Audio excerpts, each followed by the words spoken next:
Highways. మొన్న స్థానిక సంస్థల ఎన్నికలలో తెలంగాణలో 42% బీసీ రిజర్వేషన్ చెప్పేసి రేవంత్ రెడ్డి చెప్పగానే ఆర్డినెన్స్ తీసుకొస్తాం అనగానే ఆమె కల్వకుంట్ల కవిత సంబరాలు చేసుకుని నాకు ఆశ్చర్యం వేస్తుంది. అసలు ఈమెకే సంబంధం, అధికారంలో లేదు, ఆమె బీసీ కాదు, మన వల్లే ఈ రిజర్వేషన్లు వచ్చాయి, మన వల్లే బీసీలకు న్యాయం అని చెప్పేసి ఆమె నాకు ఆశ్చర్యం వేస్తుంది. ఏం చేస్తుంది ఈమె అని చెప్పేసి దీనినే ఈరోజు తీన్మార్ మల్లన్న హైలైట్ చేశాడు, చింతపండు నవీన్ హైలైట్ చేశాడు. ప్రజెంట్ ఆయన వచ్చేసి తెలంగాణలో ఎమ్మెల్సీ కూడా. ఏమై హైలైట్ చేశాడు, అసలు ఆమె ఎవరు, దొర కూతురు, ఇన్నాళ్ళను బీసీలను హింసించింది వాళ్ళు, పీడించింది వాళ్ళు, పైకి రానియకుండా తొక్కింది వాళ్ళు వచ్చి పండగ చేసుకునేది ఏంటి? ఆమె పద్మశాలియ, మున్నూరు కాప, ముదిరాజ, గౌడ, ఎవరండి ఆమె? అసలు ఆమెకే సంబంధం? ఆమెకి మనకి ఏమన్నా కంచం సంబంధమా, మంచం సంబంధమా ఏంటి? అసలు ఆమె ఎందుకు సంబరాలు చేసుకోవాలి? బీసీలో మనం సంబరాలు చేసుకోవాలి, ఎస్సీ ఎస్టీలు వాళ్ళు సంబరాలు చేసుకోవాలి, మా బీసీ సోదరులకు 42% రిజర్వేషన్ వచ్చిందని, మైనారిటీలు వాళ్ళు సంబరాలు చేసుకోవాలని చెప్పి సతనండి వీళ్ళైతే వీడియోని అటాచ్ చేసి చూడండి. ఇందులో కవితకి మనకి కంచం సంబంధమా, ప్లేట్, మంచం సంబంధమా, బెడ్, ఇది జనరల్ పబ్లిక్లోకి వెళ్ళింది.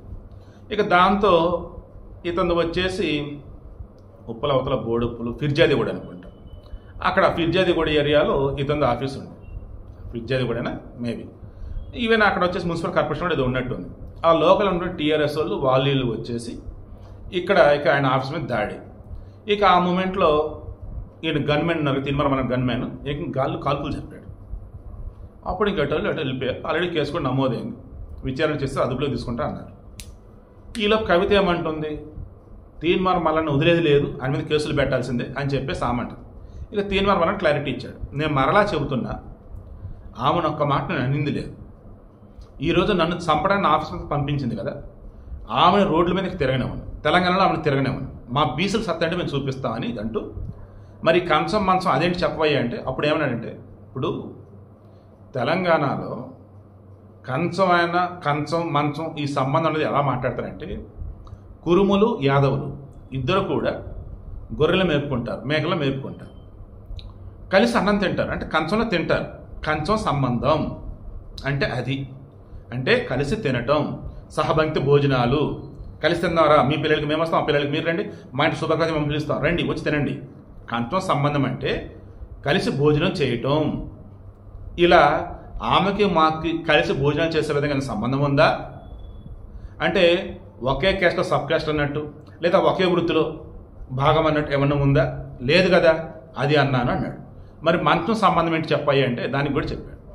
మంచం సంబంధం అంటే ఏం లేదు స్వామి, తెలంగాణలో మంచం సంబంధం అంటే పిల్లనివ్వటం, అంటే రిలేషన్, అంటే వియంకులు లేదన్నప్పుడు మా మామ అల్లుళ్ళు అన్నట్టు, బావ బామరు, అంటే మంచం సంబంధం అంటే పిల్లనివ్వటం.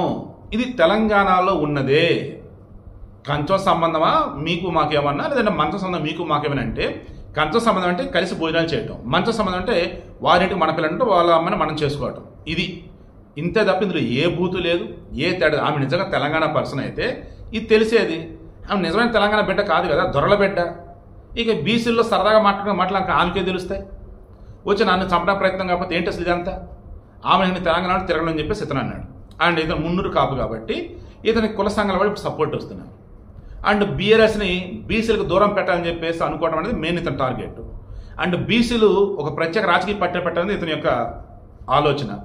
ఆ రకంగా ముందుకెళ్తుంటేనే ఈ పార్టీల వాళ్ళు బీఆర్ఎస్ కావచ్చు, కాంగ్రెస్ కావచ్చు, బీజేపీ కావచ్చు, బీసీలను వాళ్ళ వైపు తిప్పిన ప్రయత్నం చేస్తా పోతా ఉన్నారు. ఆ వేలో క్రెడిట్ అంతా కూడా రేవంత్ రెడ్డి గవర్నమెంట్ది.